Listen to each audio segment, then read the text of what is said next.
everybody, and welcome to SonyCentric, the Outerhaven's official PlayStation podcast. I'm your host, Jason Kwasnicki, and I'm joined here today by Keith, the Hacks Mitchell. What's up, everybody? How was your Friday? And back from the dead, we have Mark Sullivan. I'm back. Wait, you died? I almost died, yeah. And I'm better than ever. And finally, we are joined by our senior editor over here, the Navigator, Clinton Bowman.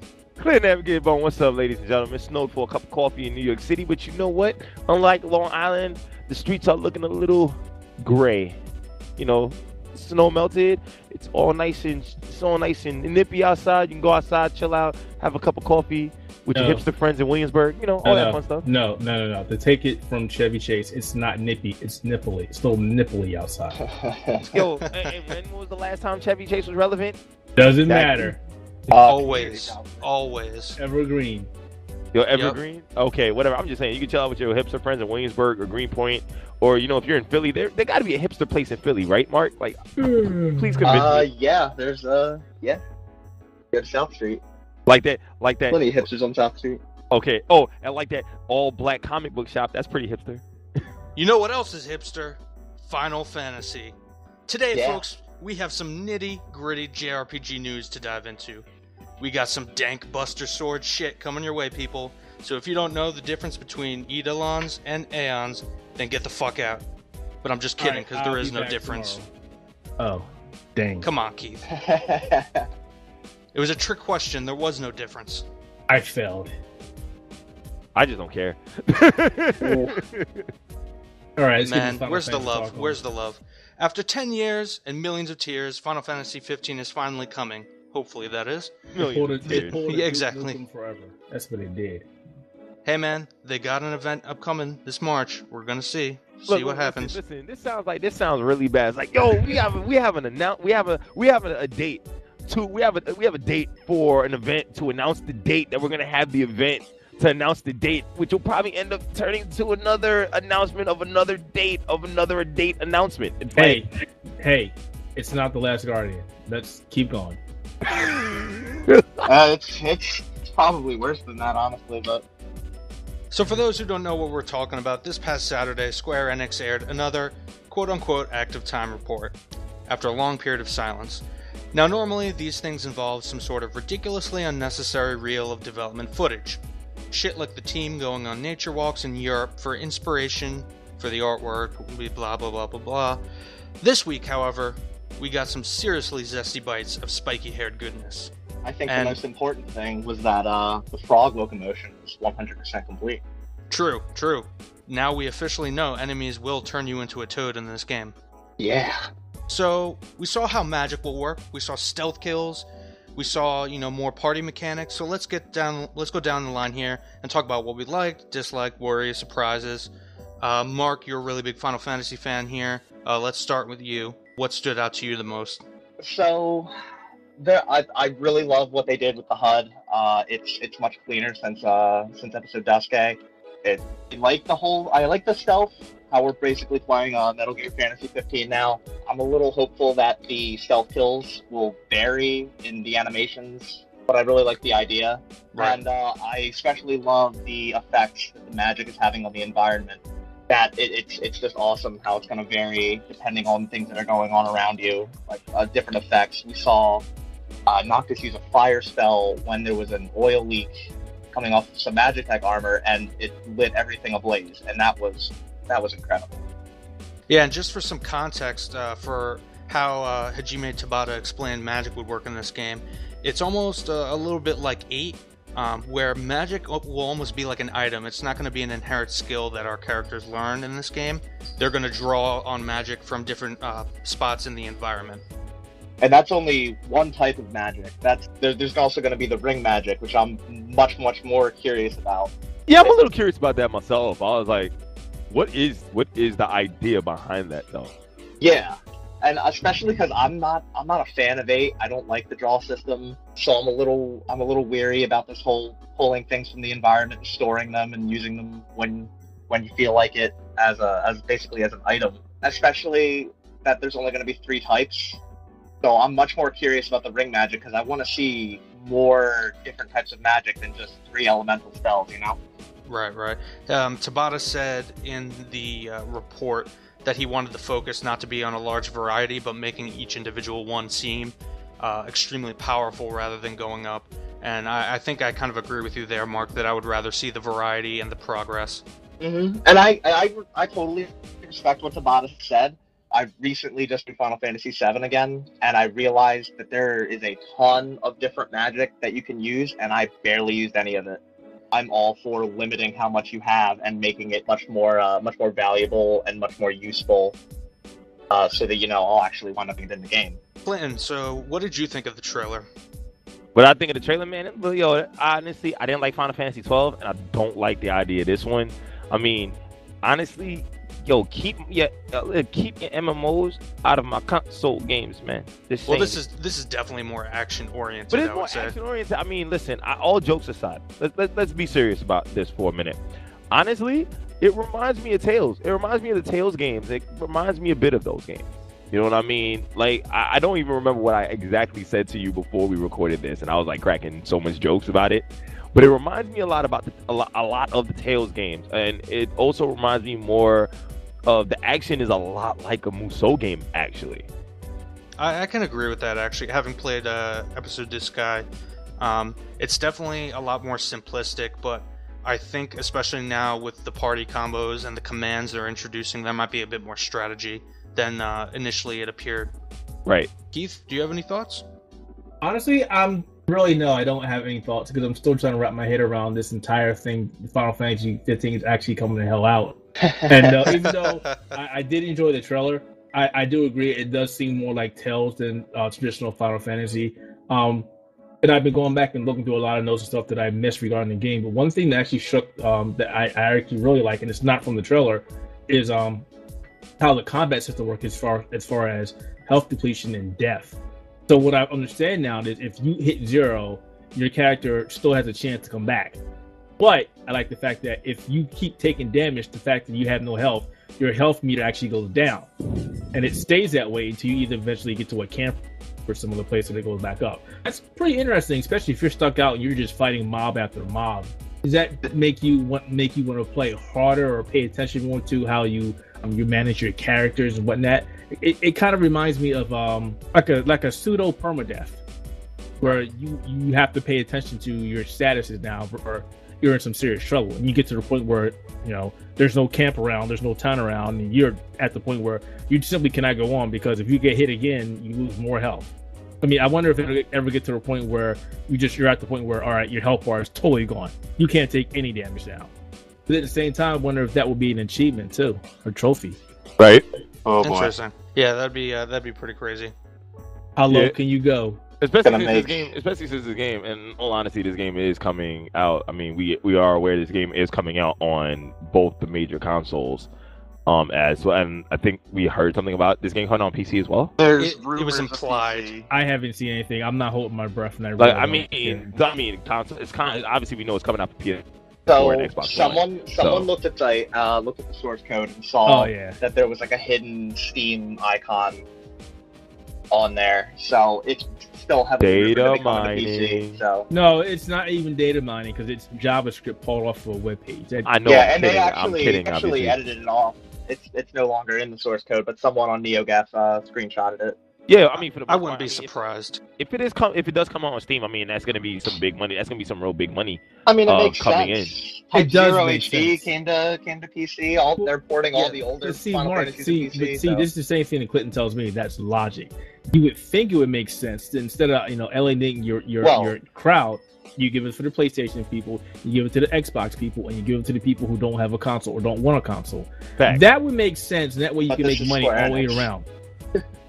You know what I'm saying? And like on a side note, ladies, I mean, imagine this game does come out. I mean, with the amount of games that I'm looking at Steam right now, and there's a lot of. I mean, outside of the Lunar New Year sale, Steam sales, like a lot of. You'll learn to not buy everything. I'm not. I haven't bought. I didn't buy. Anything This is a general. This is a blanket statement for everybody who's on Steam. You learn eventually to just not buy anything. I didn't buy anything the last one. I didn't buy anything the last two. That's what I'm saying. I'm done. I'm done with Steam sales. No, but like Final Fantasy 14, Final Fantasy 14 is available. Final Fantasy 7, they're putting 8. They got 13 on there, 13-2. They got how many? Lightning Returns, Type Zero but here's HD. the thing: you gotta realize how long it took for those games to get there. Well, granted, 7's been on PC since the 90s. So Type it's like Zero HD didn't take too long after it came out on consoles to come to which PC. Type Zero HD. Yeah, no, that one didn't take long. But I'm just saying, like all these other games And finally coming. That's the most recent like release that they put out. Yeah. In general, so I would say 15 will probably be announced for PC, or it'll at least be announced shortly after it comes out. And then we're still waiting for Final Fantasy 9 on PC. Yeah. So you're it's looking. coming. It's already out in Japan, isn't it? I don't know that it is yet, but I know it's coming soon, and then it'll follow here soon after. Yeah, in the past 6 months, we've had I think like 3 Final Fantasies come to PC in one form or another. Well, Final Fantasy 6 came in December, middle of December, and that was the last one that came. Final Fantasy 4, the after years dropped in May, and in August was Type 0. So, 5 and in was September in it was October or November, I believe. Type 0 5 wasn't that September. good, was it? 5 was in September. Type 0? I mean, it got mixed reviews. I never Type played 0 it. had some issues on PC, but I think they were patched. Okay. Yeah, but Final Fantasy 5 came out September 24th. So, Oh, that's right. Yeah, that when it came out, Lightning Returns ended up coming out December 10th. All right. So overall, though, Square Enix is making a decided effort to get their entire Final Fantasy catalog on the PC. Yeah, to be fair, they just love the port. But to be fair, despite Sony no longer making PCs, this is the SonyCentric podcast. So let's get back onto the Sony kind of Truth. That's a good point. Wow. I did not totally expect that from you, Clinton. I'm proud of you. All right, come on, let's get back on all track. right. There's some other So- Sony news that we can talk about. Yeah. Yes, actually, Keith made a good point. So, the Xbox Elite controller. Now, this is Sony related. Give me a moment. I think, and Clinton, you being a big Xbox gamer, it's fair to say that. I've been playing my PS4. No, I'm just saying I'm not an Xbox gamer, so I'm looking to you for opinion. Right. The Xbox Elite controller, while it has some issues like the fact that it's Don't talk to me. Keith has the controller. I do. But overall, I'm saying in the community, it's pretty popular, no? Oh, hell yes. Oh, yeah. They just finally got them back in stock so you can actually buy them now. Before the last couple of months, you couldn't walk into a store and get one. Yeah, like it's pretty popular because of the fact that Sony was like, oh yeah, we did button remapping already. But in the same respect, with the Elite controller, it's more or less, it's a little more accessible. The Elite controller, I think what got the Elite controller the success that it did was, 1, it was from Microsoft. Yeah. 2, it was more accessible than the Scruff controllers. 3, it was cheaper than the Scruff controllers. Facts. And 4, Microsoft marketed the hell out of this controller. And they just redefined it, and they threw it in everybody's face saying, hey, we can do this, we can do this, we can do this. And on top of that, but I mean, the initial complaint was that it was $150. And it's like, yeah, it's $150 for an Elite controller that you can do how many things with? You really don't see people complaining about the price now. Not anymore. Yeah. So I'm sitting down there thinking, I'm like, hey, you realize, right? You're bitching about a more expensive kind of thing. It's like, dude, what are you doing? But like, go ahead, stop Jason. complaining. Let's get back to that. Well, go ahead. Oh no! All I was gonna say is then why do you guys think Sony hasn't tried their hand at a similar thing? Why do they need it? Sony doesn't feel the need for it. Like, and I think they're dumb for that. Like, I think you're missing out on, like, listen, esports is a big thing, especially since you're pushing heavily into esports. You're pushing heavily into esports. Why not have a controller? Why not have a controller cater to that? I mean, you're putting all this money into Street Fighter. And you got the Mad Catz is automatically like, we got the fight stick, so that's fine. Well, to be fair, we don't know that they're not. We don't know that they're not working. We don't know that they're not. They haven't said it. They haven't said a thing. So I'm led to believe I'm led to believe, in all honesty, friends, that Sony just doesn't give a.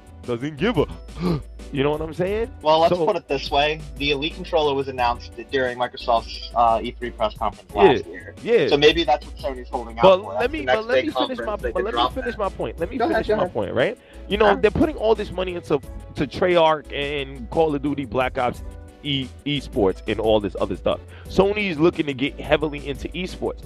Question is, after you announce all of that a year ago, or a couple months ago, or a year and a few months ago, why didn't you try to one up Microsoft and say, hey, listen, we are thinking about, at least plant the idea in their heads that we are thinking about coming with a specialized esports controller. I got you. You think it just should have dropped sooner, like at least the idea, the prospect. Yeah, just plant the idea in people's heads, and that's what usually successful businesses do. They plant these ideas in your head. This is why the Sony PlayStation 4, outside of whatever happened with Microsoft's misstep was pretty much Sony's like, we're going to take full advantage of this, even though, we were going to do the same thing. But that being said, just actually previewing the controller planted the idea in people's heads.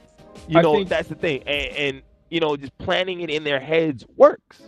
I'm sorry, and just talking about it, it's kind of like the same thing with Tekken, how they were planning all this in your head, and now it's like aggressive push towards faded retribution. Well, I think those are all good points. I think there's something that we need to look at here, and that's for both Sony and Microsoft, and that's that neither one of these companies really do any kind of specialized gaming hardware. Neither one of them, except for Microsoft now. Well, Microsoft really started with the Xbox 360 because they still never put out anything that was really specialized. The Elite is the very first time they've done that. Even when they had the Xbox 360 controller with the customized D-pad, that was it. And then that didn't really do well. It was really cheaply made. They stopped marketing the hell out of that. I think the thing here is you got to keep in mind that accessories, peripherals are just like the consoles themselves, where they don't make any money off of this. It could be a lot of mindset that, hey, we're not going to make money off it. Why are we going to do this? Plus, we have all these third-party companies that do this as well. There's no reason to do that. Which is also why, if you pay attention, you'll see that Microsoft is now working with Scuf Gaming, which was rumored before the Xbox One Elite controller was out, that they were already working with Scuf Gaming. It's just kind of ironic that now they're working hand in hand, where Scuf's going to make the parts for that controller. Yeah, and that's actually see Microsoft doing that. That's actually a smart idea. That's intelligent, 100% intelligent. Yeah, they got it on the bone. See, that's the thing. That's the thing. A lot about people hate about Microsoft, that people hate Microsoft because they feel that they don't understand gamers. I'm like, dude, Microsoft has shown you in the last year they understand gamers. Sony also does understand gamers as well, and this is why they're doing so well. But that's why they're doing so well, apart from slight xenophobia in certain countries and other stuff like that. But that's another story for another time. Yeah, not having a Elite controller on the front of Sony, it kind of disturbs me. That's just like, dude, you're going into all of this. Like Sony could have just said, yo, let's work with Sanwa to create our own first-party peripheral fight stick. Let's work with Crown to make a Korean fight stick because we know Tekken's coming out, and we most likely have the exclusivity for Tekken. Let's work with that. These are things that they could have easily done. Now, you guys are more in tune with the competitive scene, especially fighting, but I imagine you know something also about the shooting and racing and whatnot. Do you think that the controller that Xbox has versus the one that Sony doesn't have might actually have an effect on which console gets the most limelight in the competitive scene? No, because already, listen, in America, it's literally 20-19 Sony, right? It's 2019 Sony. If this was if this was just a one-round fight, it'd be a first-round knockout. Or no, actually not even a first-round knockout. First round decision. 20-19, 20 points to 19, right? The rest of the world, Sony is just basically like, yo, who's that Microsoft in the background over there? I don't know why they're yelling, but they're all the way over there, and we don't need to pay attention to them. It's the rest of the world that matters, and the rest of the world doesn't have Xbox Ones like that. So this is where, like, if it was esports just in America, I wouldn't be surprised if people just say, you know what? Let's just rock with Microsoft. Let's continue rocking with Microsoft because Microsoft actually gives us the support, the money, and the featurettes.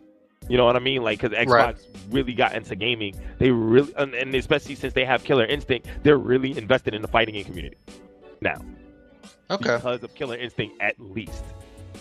So we got that. So there's actually that kind of like, despite the fighting game community not being seen as true esports, it's like we're still there. You know, Nintendo has their Smash Brothers. What does Sony have? Sony now has the biggest fighting game franchise in history. Yo, PlayStation All Stars, man. I was gonna say Mortal Kombat. Yeah, that's what I'm saying. They have the biggest fighting game franchise in history in Street Fighter right now. Well, they have proven Street Fighter 5. They don't have the franchise. See, Microsoft, and keep in mind, Microsoft had Street Fighter 4 for the entirety of its run, because it was like the closest to perfect port of the arcade in Japan. You know, on PlayStation 3 it was issues, PlayStation 4 it was issues, and Capcom's been trying so hard to move it to PlayStation 4. You know, and I'm gonna be honest with you, people are kind of like, people in the community for Street Fighter, they're like, no, we really don't like we talked about this last week with Nitro, how, you know, people are like, dude, we don't want to throw away Street Fighter 4 like that, because people still play the game. There's people planning just like, I'm gonna play Street Fighter 5 for like a year or so and go back to Street Fighter 4. Well, I don't. Well, getting off topic, but with that, I don't think it's fair. It's not necessarily off topic, but it's going roundabout in a way. Yeah, but we talked about that, and at the same time, it's going to play this for a year and then go back to 4. But you have no idea what kind of changes 5 is going to popular. Remember, 4 wasn't that popular when it came out either, so Capcom started tweaking the fuck out of it. Facts. So people need to remember that 4 was a terrible game when it first came out. Vanilla 4 with Vanilla Sagat, yo, dude. Yeah, exactly. Exactly. And Vanilla Rufus, yo. Rufus. Yo, Vanilla Rufus was busted, son. Like when me and Glitch went back and played some Vanilla Rufus when we had I had a disc. I had an original disc of Vanilla 4. And we were just playing Vanilla Rufus, and like, dude, Vanilla Rufus was kind of busted. Nobody knew. I love these conversations you guys have about Street Fighter, because like in my head, all I know is like those original, what was it, 8 or 10 characters from 2 or whatnot. I don't know. The original 12? Yeah. Or 12, I'm sorry. Ryu, Chun-Li, Dhalsim, Bison. I'm like, I was gonna call him Dictator, Vega, Sagat. Yeah. You say Rufus, I'm like, oh, is that green motherfucker with orange hair? Like, nah, that's the big fat American motherfucker with the yellow jumpsuit. No, but in all honesty, going back, I mean, you know, I feel like Sony may never come out with an Elite controller because they might not have to care. They don't need it. They really don't need it. It doesn't need it. It costs them production money to do so. They got VR, which is a risk, so why spend more money? Jason, if I wanted Microsoft, if I wanted Sony to do anything, it's to go back, revisit the design for the DualShock 4, and make it with a better battery that doesn't die within 4 to 5 hours. So a DualShock 4A or something like that, or 4S. Because that is the single most thing that pisses me off about the DualShock 4. I'll leave it on the charge all damn night. I'll come in, like I was playing Bloodborne, constantly, 5 hours, dead. What the fuck? In the middle of a boss battle. Dead. See, that's my biggest issue. Like, what the hell? Again, like I said, that's my biggest issue. Like, you know, I don't play my PlayStation 4 because of that. Like, because I can sit down on my Xbox and play for like 5 hours. The controller is only 30% dead. Right. You know, what I'd like even more is just a sturdier design, especially with the triggers. My right trigger has gotten messed up twice on both of my controllers, and to take that apart and replace it is a massive pain in the ass. Right. So, I would just like a more reinforced design. If it means putting out like a completely new controller that I can customize and it would be easier to take apart because of that reason, I would love that. Well, Shuhei, we don't need a totally, adjustable sensitivity, crazy magnet controller. But please just make the DualShock right. Like, especially don't need a 120 or 100 It doesn't need to be anything too intense. Yeah, it doesn't need to be too intense. I mean, I'm gonna go with Keith and 100%. It just needs to be better. Agree. I'm gonna 100 agree with Keith. 100% agree with Keith. Please make the battery on the DualShock better. I mean, listen. Here's the thing. What's even better is that I think the PlayStation 4 controller has firmware. I think it has firmware that can possibly be upgraded.